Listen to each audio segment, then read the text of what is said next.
I was speaking some years ago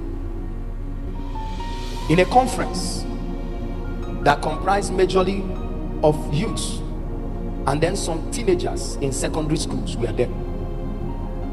And after I was done speaking, they were supposed to carry me back. And they spent almost an hour. I was waiting. At a point, I became uncomfortable. I was no longer comfortable. I said, where is the brother that have been driving me all this while because they provided the mobility for me? Who is supposed to carry me back? Where is he? Where is the brother?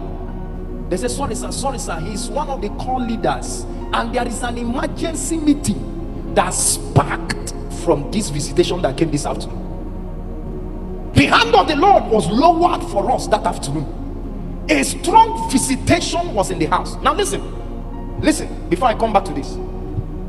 The Lord's day, if you follow it the way the New Testament said it, you will discover that it is the day when Jesus and his second coming will take place again. The saints are raptured. There is this bliss that we enter into. But you see, before that day, God will be visiting. You are not getting me. We will be experiencing the Lord's day from time to time. We will be experiencing as long as the Holy Ghost is still at work in us and still at work upon the earth. As long as the hand of the Holy Ghost still broods on the earth, from time to time, that which the Lord prepares to do in the end of the age, he will be doing it every now and then. And once he appears, we will have a taste, we will have some kind of a feeling, a reality of what is waiting for us.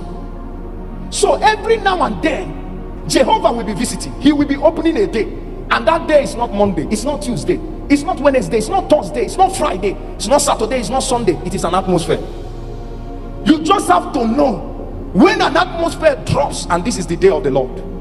You have to know when a visitation is lowered for us, and this is the day of the Lord.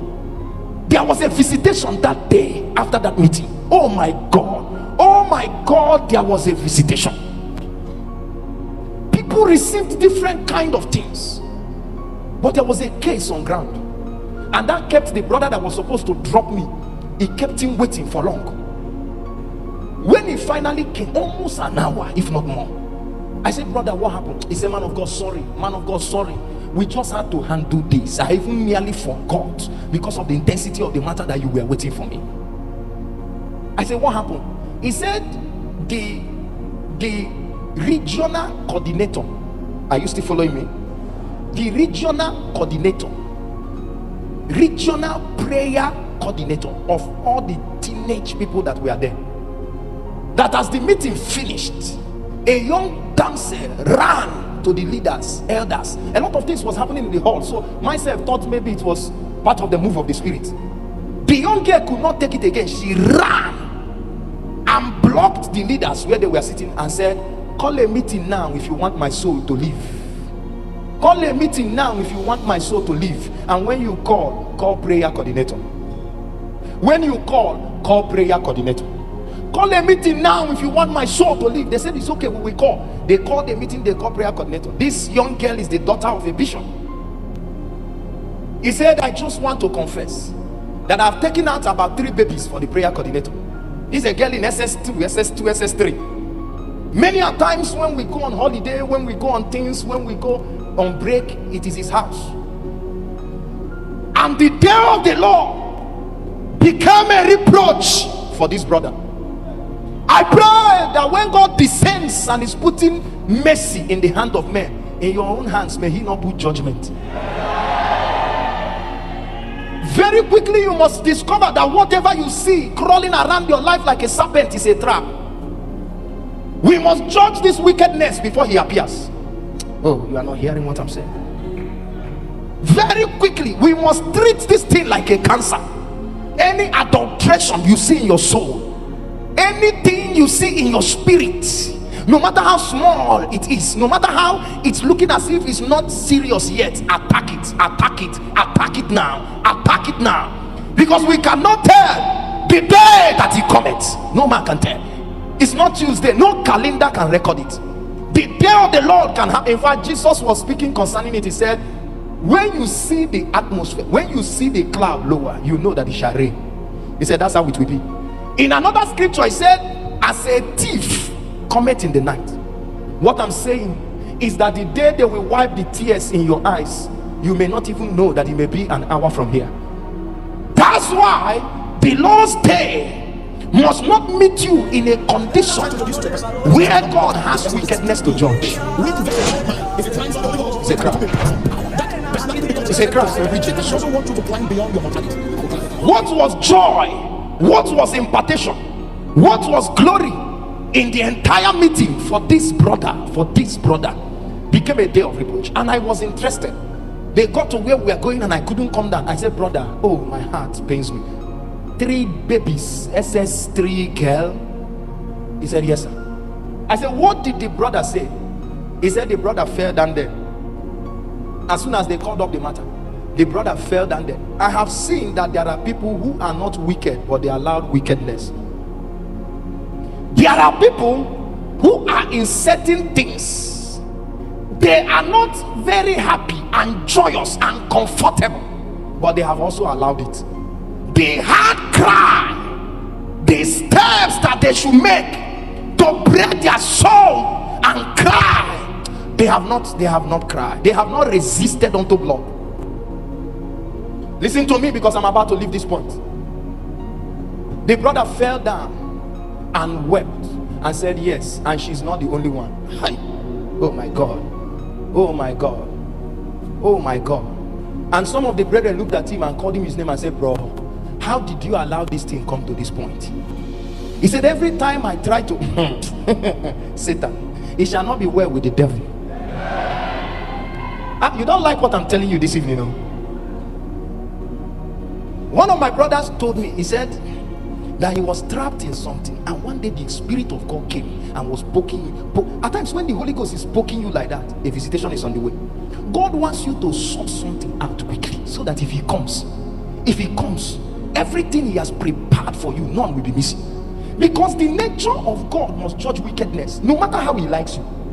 He started shouting, and Cain, see light at the door. Something is at the door. Do something quickly, because I'm coming. I'm coming. The blood of your brother is crying. Do something about this. Abraham entered intercession for Sodom. Abraham said, if you find 10 righteous people, what will he said? I will spare. I will spare. But as per my day, there is a fiery fire coming. This fire will purge some. This fire will set some ablaze. But this fire will judge some.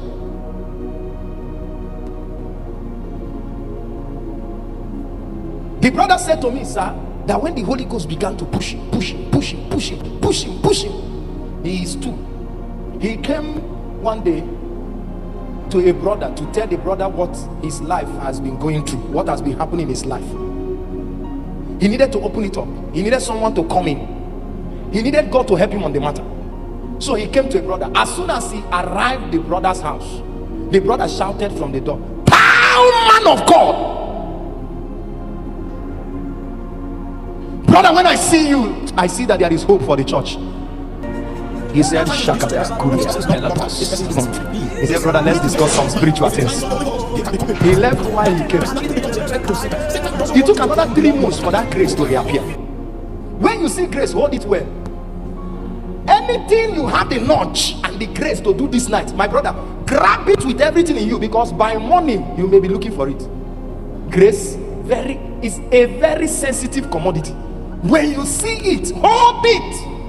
Hold it.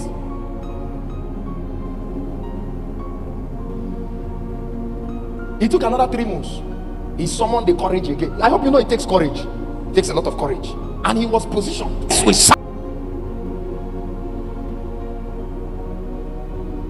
He said it took him some, I can't remember the number of months he called again. He now went the 3rd one. When the grace came again. As he was going the 3rd time, he was crying. He said he didn't want to hear any voice before he speaks. From the brother's door, he started shouting, "Jehovah, I want your mercy." As soon as the brother opened the door, he said, that brother shouted again, "Thou man of," he said, "Leave man of God now. I am not Naomi, I am Mara." Call me not Naomi. There is a bitterness in my soul that I want God to sort out. The anointing is precious. The river of God is pure. If you've ever seen a trance and see this river, it dazzles. It is a whiteness you cannot comprehend. No fuller can wash any garment like that. No soap can wash it. This is what stems from God. It is his nature. He can't do otherwise.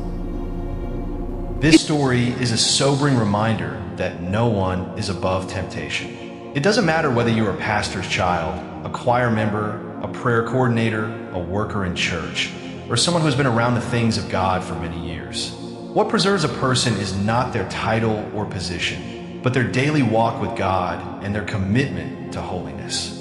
One of the greatest mistakes believers make is assuming that outward spirituality automatically guarantees inward purity. You can be active in church and still neglect your personal relationship with God. You can lead prayers publicly while secretly losing battles in private. God is not just looking for gifted people. He is looking for people with clean hearts. The Bible says, "Keep your heart with all diligence, for out of it are the issues of life." Every compromise begins in the heart long before it becomes visible. Sin rarely starts with a major fall. It often begins with little compromises that people excuse because nothing has happened yet. To every young believer, be careful about the friendships you keep, the content you consume, the conversations you entertain, and the places you constantly find yourself. The enemy doesn't usually destroy people overnight. He patiently weakens convictions until wrong begins to look normal. Never allow your emotions, your desires, or temporary pleasure to become more important than your relationship with Christ. A few moments of secret compromise can leave wounds that take years to heal. The pleasure of sin is temporary, but the consequences can affect your testimony, your family, your future, and even the name of Christ. Remember, the Lord's Day is meant to be a day of glory, joy, blessing, refreshing, and encounters with God, not a day of shame, regret, exposure, or reproach because of hidden sin. Let every Sunday remind us not only to attend church, but also to examine our hearts and renew our commitment to live lives that honor Jesus. If there is any area where you have begun to compromise, don't harden your heart. Run back to God while his mercy is still available. Genuine repentance is never a sign of weakness. It is the doorway to restoration. Prayer. Heavenly Father, thank you for your mercy and your word. Create in us clean hearts and renew a right spirit within us. Give us the grace to resist temptation, to walk in purity, and to live lives that bring glory to your name. Let our lives never become a reproach to the gospel, but a testimony of your transforming power. In Jesus' name, amen.